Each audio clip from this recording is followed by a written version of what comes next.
미국의 린컨 대통령의 아버지는 구두를 만드는 사람이었습니다. 그러니까 링컨은 구두를 만드는 사람의 아들로 태어나서 미국의 위대한 대통령이 되었던 것이죠. 이런 직업이 뭐가 중요하겠습니까? 그렇지만 그 당시만 해도 몇몇 이 상류층 정치인들은 이 사실을 매우 기분 나빠했었다고 합니다. 그들은 자신들의 대통령이 구두방 아들 출신이다 라고 하는 것을 참을 수 없었던 것이죠. 드디어 링컨이 상원에서 첫 대통령 연설을 하는, 취임 연설하는 날이었습니다. 그가 단상에 섰을 때 한 늙은 상원 의원 한 사람이 링컨에게 모욕을 주기 위해 일어나 발언을 했다고 합니다. 미스터 링컨, 당신이 어쩌다가 이 나라의 대통령이 되긴 했지만 예전에 당신이 당신과 당신의 아버지와 함께 우리 가족들의 구두를 만들기 위해 우리 집을 드나들곤 했었다는 사실을 잊지 말아주기를 바라오. 또한 여기에는 당신의 아버지가 만든 구두를 신고 있는 상원 의원들이 있어. 그러니 당신의 출신을 잊지 마시오. 요즘 같아도, 우리 같아도 상상할 수 없는 일이 일어나는 것인데요. 그때 링컨 대통령이 이렇게 답을 했다고 합니다. 내가 상원에서 첫 연설을 하기 직전에 나에게 아버지를 생각나게 해주셔서 감사합니다. 나의 아버지는 매우 멋진 창조적인 예술가였습니다. 아버지보다 더 아름다운 구두를 만들 줄 아는 사람은 이 세상에 없습니다. 내가 앞으로 어떤 정치를 하든지 내 아버지가 위대한 예술가였던 것처럼 그런 위대한 대통령이 되지 못하리라는 것을 나는 잘 압니다. 나는 결코 아버지를 능가할 수 없습니다. 하지만 당신들에게 한 가지를 말해주고 싶습니다. 만일 나의 아버지가 만들어드린 구두가 여러분들의 발에 잘 맞지 않는다면 나도 아버지에게서 배운 기술이 조금 있으니 나에게 말씀하십시오. 나는 훌륭한 재화공은 아니지만 최소한 여러분들의 구두는 수선해 드릴 수 있습니다. 연락만 주시면 언제든지 집으로 방문하겠습니다. 이 링컨의 발언에 모든 상원 의원들은 쥐 죽은 듯이 잠잠해졌다라고 합니다.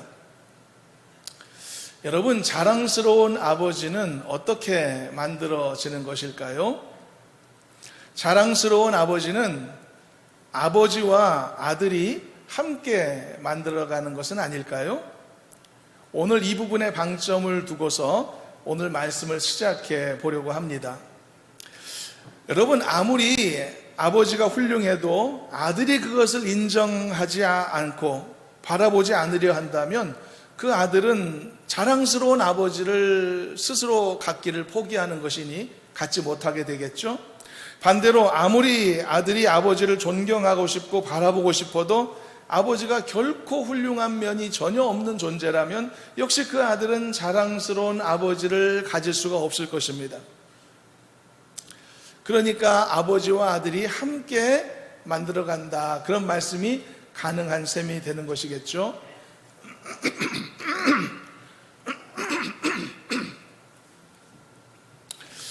제가 이 말씀을 준비하면서 의도한 것은 아니었습니다만 내일이 생각해보니 저희 아버지가 소천하신 지 3주기가 되는 날인 것을 알게 되었습니다. 저는 이런 날짜 같은 것에는 전혀 의미를 두지는 않습니다만 말씀을 준비하면서 잠시 저희 아버지를 떠올리게 되었는데요. 저희 아버지도 완벽한 분은 결코 아니셨습니다. 특히 경제적으로 많은 실패를 거듭하셨기 때문에 그 부분에 대해서는 더욱 완벽하지 못하셨죠. 그렇지만 일평생 착한 분이셨다는 점은 한마디로 설명할 수 있을 것 같습니다.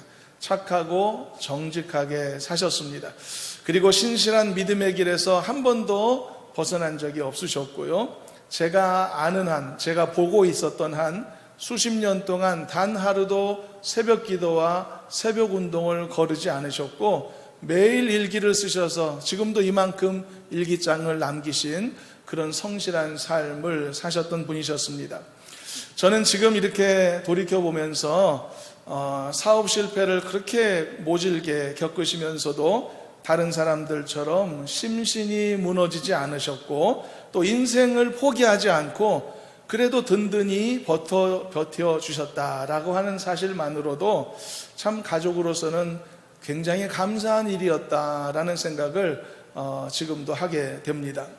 저는 아버지에게 빚진 것이 많습니다만 가장 큰 빚은 기도의 빚이다라고 생각을 합니다. 그래서 이 한 가지만으로도 저에게 있어서 아버지는 충분히 훌륭한 분이고 존경받으실 만한 소중한 존재다라는 생각을 해보게 됩니다. 링컨의 아버지는 분명 훌륭한 분이었을 것입니다. 두말할 것 없습니다. 그리고 그의 아들 링컨도 역시 참 지혜롭고 좋은 아들이었던 것이 분명한 것 같습니다. 왜냐하면 그는 자신의 아버지의 좋은 면모를 이렇게 볼 수 있고 인정할 수 있고 자신에게 모욕을 주려고 도전한 사람들 앞에서 당당하게 말할 수 있는 정도였으니 참 지혜롭고 올바른 아들이었다는 생각을 해보는 것이죠. 그래서 링컨의 아버지는 자랑스러운 아버지가 될 수 있었고 링컨 자신도 역시 자랑스러운 아버지를 가질 수가 있었다는 것입니다. 우리는 모두가 하나님을 아버지로 부르며 신앙생활하고 있습니다. 우리는 다 하나님을 아버지로 고백하며 살아가고 있죠.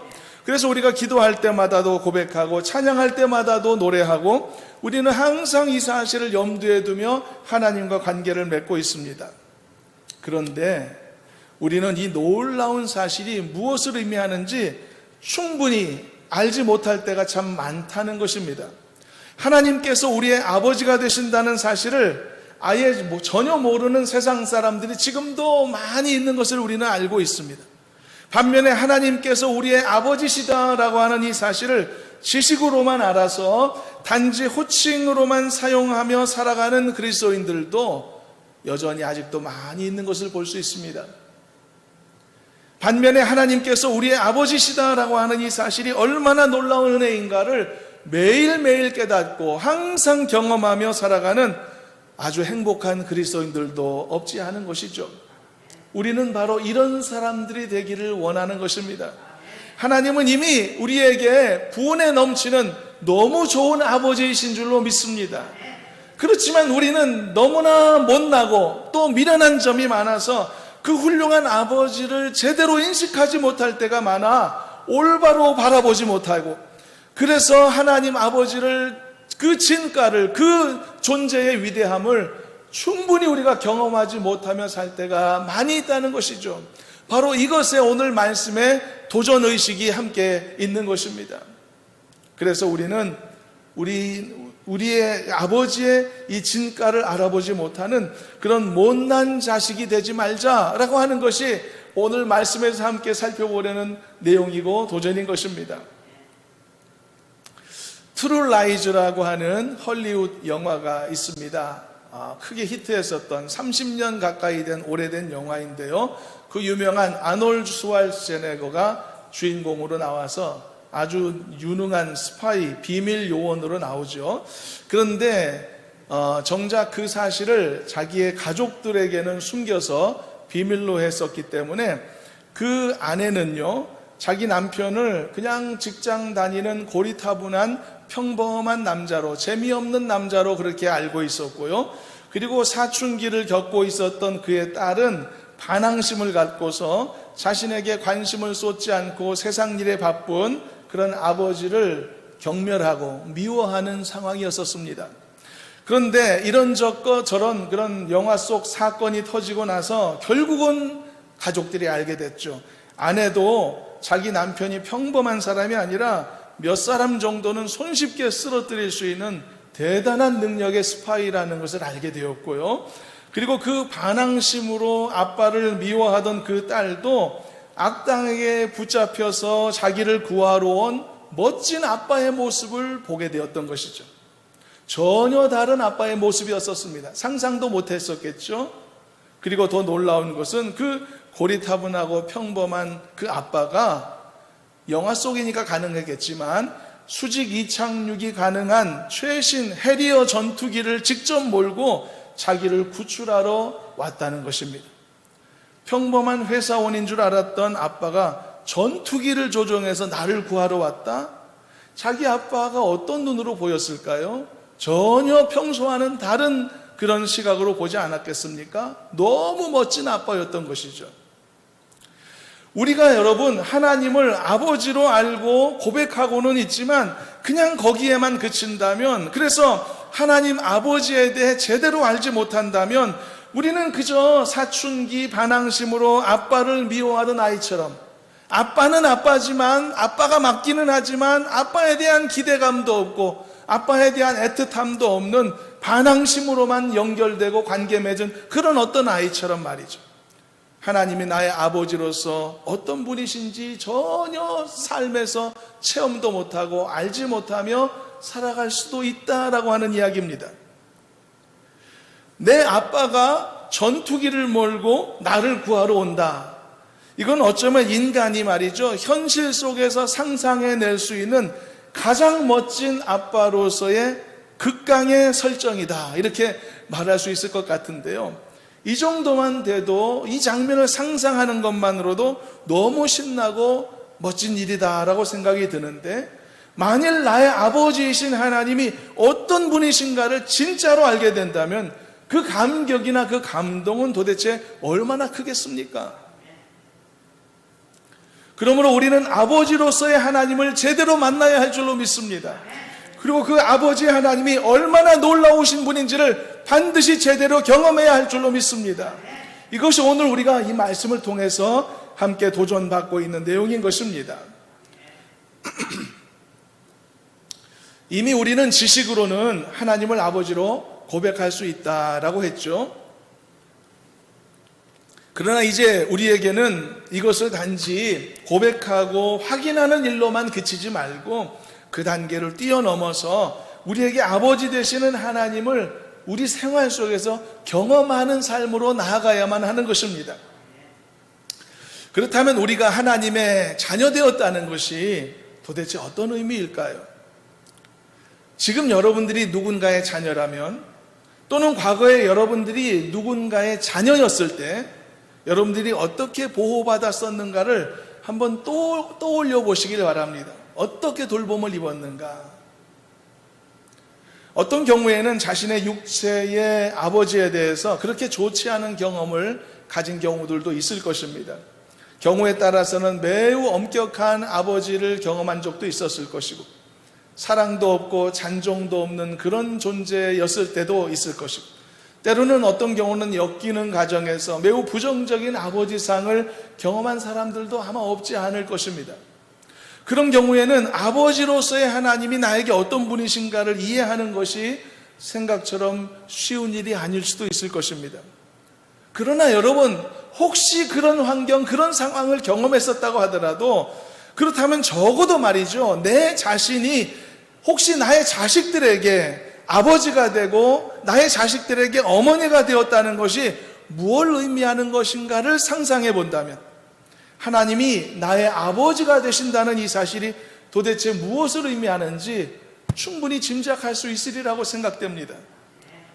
여러분, 아버지는 우리에게 어떤 존재인가요? 또는 어떤 존재였습니까? 아버지는 오래 참아주는 존재인 것입니다. 그리고 아버지는 항상 너그러운 존재인 것입니다. 그리고 아버지는 변함없는 사랑을 베푸는 존재인 것입니다. 그리고 아버지는 자녀를 위해서 무엇이든 기꺼이 내주는 존재인 것입니다. 아버지가 이런 분이시기 때문에 패역하여서 세상에 흩어졌던 오늘 본문 속에 나오는 이스라엘 백성들도 이렇게 다시 사랑을 보내셔서 다시 품에 안으시고 본래 있던 자리로 회복시켜 주시겠다라고 말씀하고 계셨던 것이죠. 여러분, 하나님께서 아버지가 아니셨다면, 더 나아가서 하나님께서 좋은 아버지가 아니셨다면 절대로 본문처럼 이런 사건은 일어나지 못했을 것입니다. 하나님 아버지의 사랑과 은혜의 깊이를 그래서 우리가 더 세밀히 알 필요가 있는 것입니다. 하나님은 우리가 알고 있는 아버지로서의 하나님보다 훨씬 더 놀라운 일을 베푸실 수 있는 은혜가 많으시고 능력이 풍성하신 놀라우신 존재이심을 잊지 말기를 주님의 이름으로 축원합니다. 이 사실 우리가 배워야 할 줄로 믿습니다. 삶에서 알아가고 경험해야 할 줄로 믿습니다. 그럴 때 우리의 삶이 더 놀랍게 변화되는 것이죠. 오늘 본문도 역시 아버지로서의 하나님이 어떻게 백성들을 위로하시고 또한 회복하시는지를 서술하고 있는 것이죠. 그런데 이제 본문을 차례로 볼 텐데요, 이런 회복의 말씀에 앞서 약간 이 말씀의 흐름과 어울리지 않는 그런 말씀이 서두에 나오게 됩니다. 그게 15절인데요 자식이 없어서 슬퍼하는 라헬의 애곡함이다 라고 설명할 수 있습니다. 일단 왜 그런지, 그리고 내용이 무엇인지 15절 말씀을 먼저 읽어보시도록 하겠습니다. 함께 합독해 봅니다. 여호와께서 이와 같이 말씀하시니라. 라마에서 슬퍼하며 통곡하는 소리가 들리니 라헬이 그 자식 때문에 애곡하는 것이라. 그가 자식이 없어져서 위로받기를 거절하는도다. 자식이 없어졌다는 것입니다. 자식이 없었다는 게 아니고 자식이 없어졌다, 잃어버렸다는 거죠. 자식을 잃은 부모의 서름과 슬픔이 고스란히 나타나고 있는 말씀입니다. 절대 즐겁고 행복할 리 없는 말씀이죠. 그런데 이 말씀은요 마태복음에서도 인용되는 말씀인데요, 마태복음 2장 16절에서 18절을 참고로 읽어보면서 어떤 식으로 인용되었는지도 조금 확인해 보겠습니다. 함께 마태복음 2장 16절부터입니다. 이에 헤롯이 박사들에게 속은 줄 알고 심히 노하여 사람을 보내어 베들레헴과 그 모든 지경 안에 있는 산의 아이를 박사들에게 자세히 알아본 그때를 기준하여 2살부터 그 아래로 다 죽이니, 이에 선지자 예레미야를 통하여 말씀하신 바 라마에서 슬퍼하며 크게 통곡하는 소리가 들리니 라헬이 그 자식을 위하여 애곡하는 것이라. 그가 자식이 없으므로 위로받기를 거절하였도다 함이 이루어졌느니라. 아기 예수께서 태어나셨을 즈음에 헤롯이라는 이 악한 왕이 예수님을 죽이기 위해 베들레헴의 어린아이들을 살해하는 참혹한 사건이 일어났었습니다. 그때 무고하게 자식을 잃은 부모들이 얼마나 많았을까, 얼마나 피눈물을 흘렸을까, 얼마나 슬펐을까를 우리는 생각해 볼 수 있겠죠. 그 엄청난 비극이 말이죠, 선지자의 글에 예언되어 있었다는 사실이 이 마태복음에서 밝혀지게 되었고, 그때 인용되었던 그 구절이 바로 다름 아닌 오늘 우리가 읽은 이 예레미야 31장 15절에 해당된다라고 가르쳐주고 있었던 것이죠. 라마에서 슬퍼하며 통곡하는 소리가 들리니 라헬이 그 자식 때문에 애곡하는 것이다. 자식이 없어져서 위로받기를 거절하였도다. 그렇다면 놀라운 회복의 메시지에 앞서서 왜 15절과 같은 이 슬픔의 메시지가 삽입되었을까? 그것은 여러분, 이것이 본문에 언급된 소망의 메시지를 더 강력하게 전달하고 또한 하나님의 그 심판을 통해서 공의를 깨닫게 하신 후에야 비로소 위로를 베푸신다는 진리를 보여주기 위함인 것입니다. 항상 그렇게 하시는 것은 아닙니다. 그러나 하나님은 대다수 많은 경우 심판이나 징계를 통해서는 공의를 깨닫게 만드시고, 반면에 그 후에 베푸시는 위로와 회복을 통해서는 하나님의 지극하신 사랑을 깨닫게 만드실 때가 많습니다. 하나님께서 하나님의 사랑을 가르치시는 방식이 항상 이렇지는 않습니다. 그러나 또한 많은 경우가 이렇다는 사실도 부인할 수 없을 것입니다. 성경에 나타나 있는 많은 사건들이 바로 이런 패턴을 가지고 있기도 하죠. 최후의 심판을 언급하고 있는 계시록의 말씀에도 보면은 심판이 먼저 일어나지 않습니까? 그 다음에 하나님의 구원과 영광이 선포된다는 것을 볼 수 있고요. 이스라엘 백성들도 사실상 죽음에 해당되는 홍해 바다를 먼저 건너지 않습니까? 그 후에 드디어 자유의 땅인 광야로 들어서게 되고 약속의 땅인 가나안으로 인도함 받는 것이 아닙니까? 예수님께서도 십자가의 고난이 먼저지 않았습니까? 그리고 그 후에 영광의 부활을 맞이하셨던 것처럼 하나님의 공의를 배우게 되는 이 과정, 공의를 깨닫게 되는 이 과정은 어찌 보면 하나님께서 이후에 베푸시는 그 영광과 구원을 얻게 하시기 위한, 그리고 하나님의 한없는 사랑과 그 긍휼하심을 각 개개인이 깨닫게 하시기 위한 당연한 과정이다라고도 우리는 언급할 수 있는 것입니다. 그래서 우리도 마찬가지인 것입니다. 우리도 각 개인이 온전한 구원의 완성을 이루기 위해서는 때로는 뼈아픈 자기 부인의 과정이 필요하다고 성경은 말하지 않습니까? 심지어 자기 십자가를 지고 나를 따르지 않고서는 예수의 제자가 될 수 없다라고 예수님은 말씀하지 않습니까? 그래야만 주님을 따를 수가 있는 것입니다. 뼈아픈 자백과 죄의 고백이 먼저 있어야만 진정한 용서함의 은혜가 뒤따른다는 것이죠. 예수님께서도 말씀하셨죠. 회개하라, 천국이 가까이 왔느니라고 말이죠. 천국이 가까이 온 것은 맞지만 그 전에 뭘 하라고 말씀하셨는가? 회개가 필요하다고 말씀하셨단 말이죠. 먼저 해야 될 일이 회개이며 그 후에 천국의 은혜가 주어진다는 것이죠. 그래서 오늘 본문의 내용도요, 바로 이런 일반적인 패턴을 따르고 있다고 볼 수 있습니다.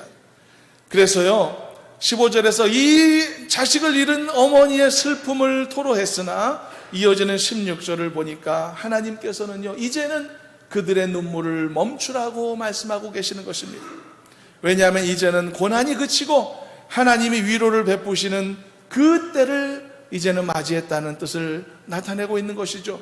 16절 말씀을 이번에 읽어보도록 하겠습니다. 함께 고백합니다. 여호와께서 이와 같이 말씀하시니라. 내 울음소리와 내 눈물을 멈추어라. 내 일에 삭슬 받을 것인즉 그들이 그의 대적의 땅에서 돌아오리라. 여호와의 말씀이니라. 그리고 또 이어지는 17절도 연이어서 읽을 텐데, 너희의 장래에 소망이 있을 것이다. 소망에 대해서까지도 말씀합니다. 함께 17절을 합독해 보시도록 합니다. 너희의 장래에 소망이 있을 것이라. 너희의 자녀가 자기들의 지경으로 돌아오리라. 여호와의 말씀이니라. 이스라엘은요, 슬피 울 수밖에 없는 절망의 상태에 빠져 있었습니다. 나라를 잃어버렸죠. 가족과 재산도 다 잃어버렸단 말이죠. 회복은 꿈에도 꿀 수 없는 절망 상태에 빠져 있었단 말입니다. 여러분 한번 생각해 보십시오. 지금 이 본문의 말씀의 상황은 예루살렘이 와장창 무너진 상황입니다. 불에 타 없어졌고 모든 보물들은 바벨론에게 다 뺏겼단 말이죠. 그리고 살아남은 자들은 포로가 되어서 먼 곳까지 끌려왔단 말이죠. 그들에게 무슨 소망이 있습니까? 옛날처럼 회복될 기미가 어떻게, 누구에게 어떻게 바라고 소망할 수 있겠습니까? 그런데 어느 순간 어느 시점에 하나님은 그 눈물을 멈추라고 말씀하셨던 겁니다. 더 이상 울지 말아라. 그리고는 이제 눈물을 멈추고 장래를 위해 하나님이 예비하신 것을 바라보며 소망을 품으라고 명령하셨던 것입니다. 놀라운 반전이 시작된 것이죠. 상상도 할 수 없는 드라마가 펼쳐진 것이죠.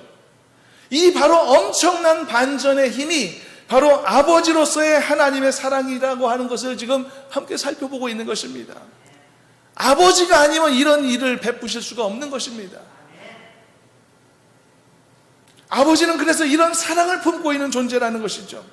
아버지는 나의 인생에 이런 놀라운 반전의 드라마를 가져다 줄 수 있을 만큼 사랑이 많으시고 능력도 많으신 분이라는 것입니다. 그러므로 우리는 이 아버지 하나님을 신뢰해야 할 줄로 믿습니다. 그리고 그의 말에 귀를 기울여야만 할 줄로 믿습니다. 그래야만 나도 아버지의 훌륭함을 알아볼 줄 아는 지혜로운 자녀가 될 수 있을 것이고, 그래서 아버지의 사랑을 감당할 만한 그릇이 될 수 있을 것이며, 그래서 나도 역시 이 링컨처럼 말이죠, 아버지의 위대함을 알 수 있고 인정하고 볼 수 있는 좋은 아버지를 가진 자녀가 될 수 있다라고 하는 말입니다.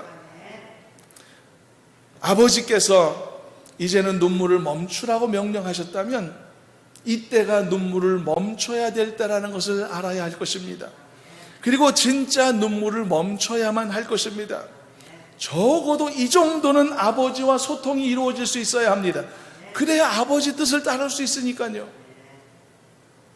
우리도 마찬가지입니다. 우리도 삶을 살아가면서요, 때로는 애통할 때가 있습니다. 그 애통함을 하나님 앞에 토로할 때가 있을 수 있습니다. 그러나 한 가지는 알아야 합니다. 혹시 내가 애통하는 상황에 있더라도 그 애통함은 반드시 멈출 때가 온다는 사실을 염두에 두고 있어야만 하는 것입니다. 그래야만 건강한 애통함의 과정을 거쳐갈 수 있습니다. 때로는요, 우리의 깊은 인생의 문제를 만날 때 심히 근심하며 애통하여 주 앞에 설 때가 있을 것입니다. 눈물로 호소할 수밖에 없는 상황이 펼쳐질 수도 있습니다.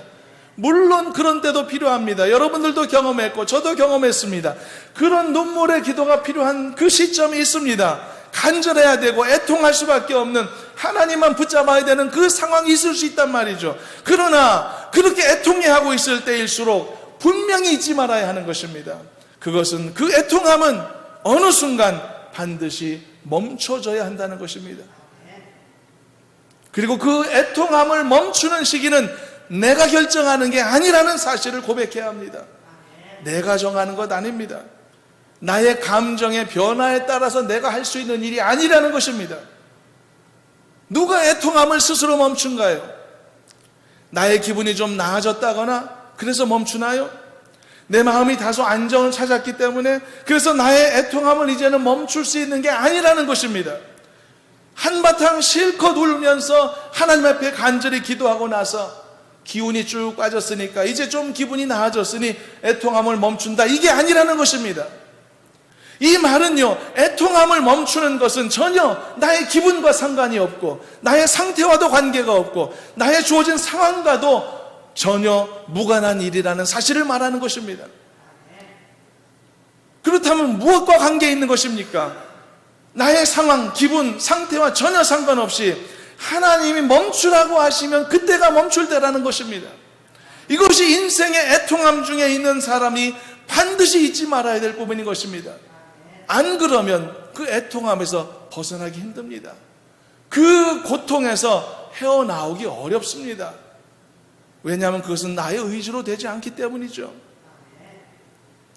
사람이 말이죠, 사람이 느끼는 그 애통함을 내 감정으로만 컨트롤하려고 한다면 나는 평생 살면서도 이 애통함을 멈추게 못할 수도 있습니다.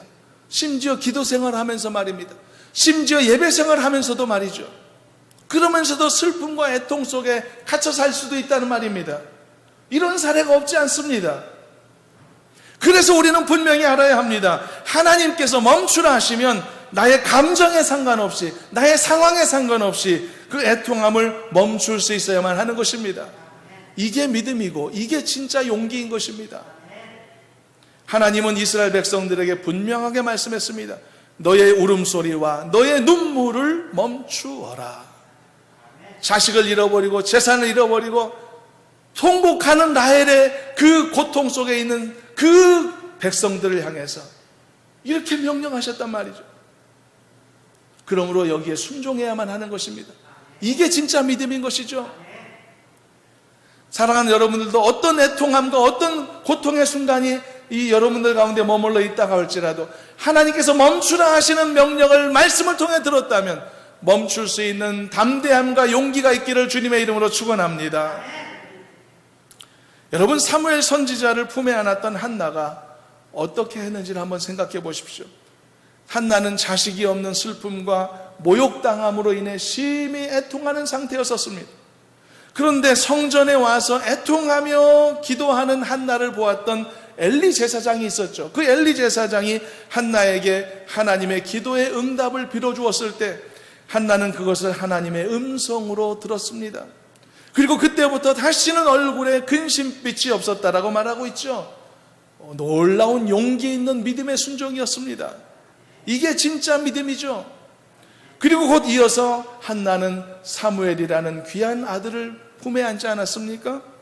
애통함을 멈추라고 하셨을 때 애통함을 멈췄더니 하나님은 한나의 그 애통함의 근원적인 그 원인을 소멸케 해 주셨던 것이죠.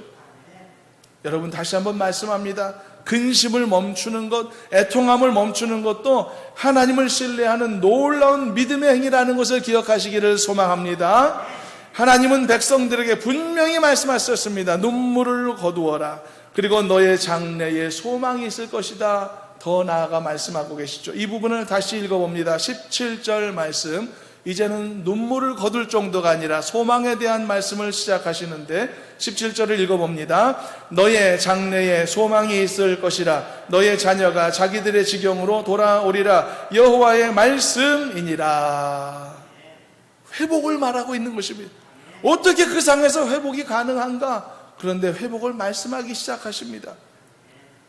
이 놀라운 말씀을 받았을 때 그 고통 중에 있었던 백성들은 온전히 하나님께 엎드리게 됩니다.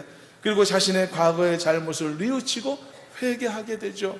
이것이 18절, 19절인데 이 부분도 읽어보도록 하겠습니다. 18절부터 읽어봅니다. 에브라임이 스스로 탄식함을 내가 분명히 들었노니 주께서 나를 징벌하심에 멍에에 익숙하지 못한 송아지 같은 내가 징벌을 받았나이다. 주는 나의 하나님 여호와이시니 나를 이끌어 돌이키소서. 그리하시면 내가 돌아오겠나이다. 내가 돌이킨 후에 뉘우쳤고 내가 교훈을 받은 후에 내 볼기를 쳤사오니 이는 어렸을 때에 치욕을 짐으로 부끄럽고 욕됨이니이다 하도다. 지금 이 말은 뭐냐면 한마디로 이 하나님의 약속을 받은 백성들이 철저하게 과거를 돌이키며 회개했다는 사실을 말해주고 있는 것입니다. 그들은 깊이 탄식했습니다. 과거의 우상 숭배와 범죄들을 회개했습니다. 하나님께서 과거에 가나안 땅을 주셨고 든든하게 예루살렘 성을 세우게 만들어 주셨는데 그들이 우상 숭배와 불순종으로 인해 다 폭삭 망해버리고 말았다는 것이죠. 그 부끄러운 죄, 그 부끄러운 허물을 그들은 감추지 않고 시인하며 이렇게 자백했던 겁니다. 그랬더니 하나님께서 그들에게 어떻게 말씀하셨을까요? 이제는 20절을 읽어보겠습니다. 가장 은혜로운 구절 20절입니다. 함께 20절을 합독합니다. 에브라임은 나의 사랑하는 아들, 기뻐하는 자식이 아니냐. 내가 그를 책망하여 말할 때마다 깊이 생각하노라. 그러므로 그를 위하여 내 창자가 들끓으니 내가 반드시 그를 불쌍히 여기리라. 여호와의 말씀이니라. 이 말씀이 그대로 이루어지기를 저는 소망합니다. 이 말씀이 저에게도 이루어지기를 바라고 여러분 각 사람 한 사람 한 사람의 인생 가운데 적용되는 은혜가 있기를 주님의 이름으로 축원합니다. 이 말씀에서 놀라운 사실이 또 한 번 선포되었죠. 에브라임은 나의 사랑하는 아들, 내 자식이 아니냐.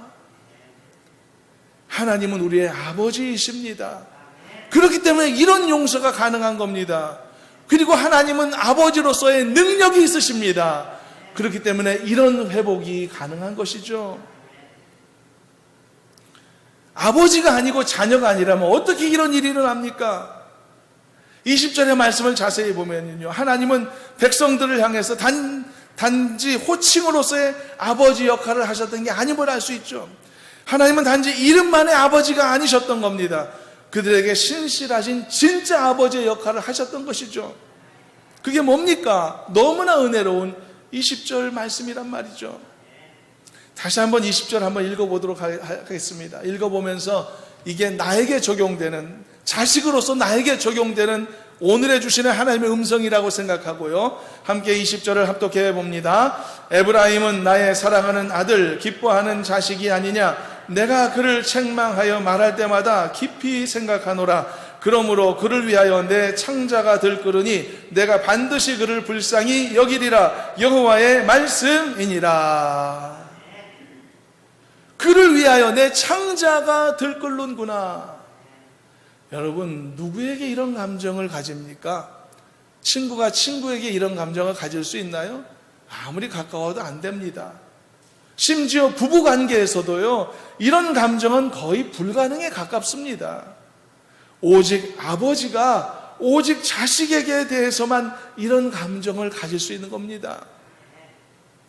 하나님 아버지는 단지 이름만의 아버지가 아니셨던 것이죠. 정말로 놀라운 아버지 역할을 하셨던 것입니다.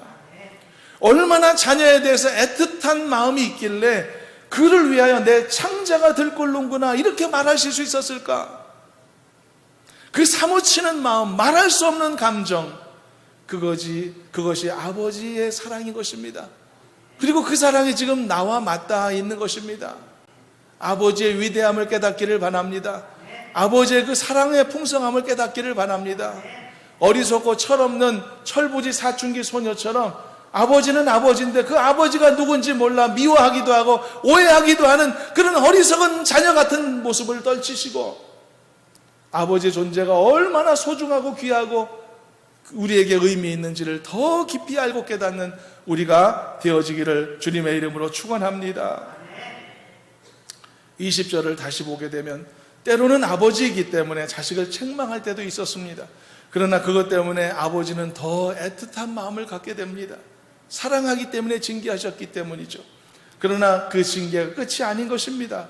그래서 징계 후에는 오히려 자식을 더 사랑하게 되죠. 그리고 아버지는 반드시 자녀를 불쌍히 여기게 되는 것입니다. 내가 반드시 그를 불쌍히 여기리라. 하나님의 긍휼을 취하는 우리 모두가 되기를 간절히 소망합니다.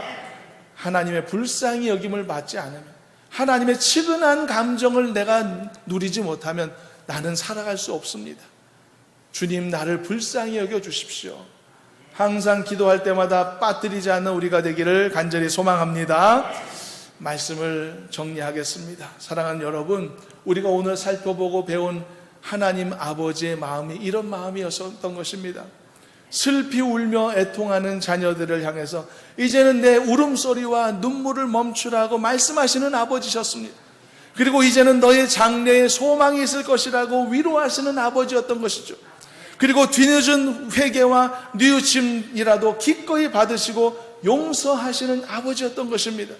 또 너는 내 사랑하는 아들, 기뻐하는 자식이다라며 친히 사랑을 고백하시는 아버지였던 것입니다. 그리고 너를 생각할 때마다 내 창자가 들끓는구나라고 말씀하시기까지 우리를 향한 한없이 애틋함을 가지신 아버지셨던 것입니다. 그리고 마지막으로 반드시 내가 너를 불쌍히 여기리라고 말씀하시는 긍휼을 베푸시는 나의 아버지셨던 것입니다. 사랑하는 여러분, 이 아버지 하나님을 만나시고 이 아버지를 경험하는 여러분 되기를 간절히 소망합니다. 이름만의 아버지가 아니라 단지 부르는 호칭으로서의 아버지가 아닌 너무 사랑해서 모든 것을 다 퍼주고 싶은 마음을 가진 그 아버지로서 우리를 가슴으로 사랑하시고 가슴으로 품으시는 진정한 아버지 하나님을 만나고 경험하는 여러분들의 인생, 여러분들의 한 해가 되기를 간절히 소망합니다. 이런 아버지를 만나고 경험할 때 여러분들의 삶은 변화될 것입니다. 왜냐하면 여러분들은 능력 많은 아버지를 여러분은 가지셨기 때문이죠. 나의 아버지는 나를 위해 뭐든지 해주실 수 있는 사랑과 긍휼이 풍성한 분이시니까요. 이런 아버지의 은혜를 더 풍성히 경험하시고 놀라운 축복의 자녀로서 살아가시는 우리 모두가 되기를 주님의 이름으로 축원합니다. 하나님 감사합니다. 저희들에게 하나님 아버지로 우리들에게 보여주시고 알게 해주시니 너무나 감사합니다. 그리고 아버지로서 우리에게 베푸실 수 있는 은혜와 능력이 얼마나 크고 귀한지를 깨닫게 하시니 감사합니다. 소망을 가지고 험한 세상이라도 믿음으로 돌파하여 승리하는 저희들 되게 하여 주시옵소서. 아버지 하나님의 풍성한 사랑 속에 살게 하여 주시옵소서. 예수님의 이름으로 기도하옵나이다. 아멘.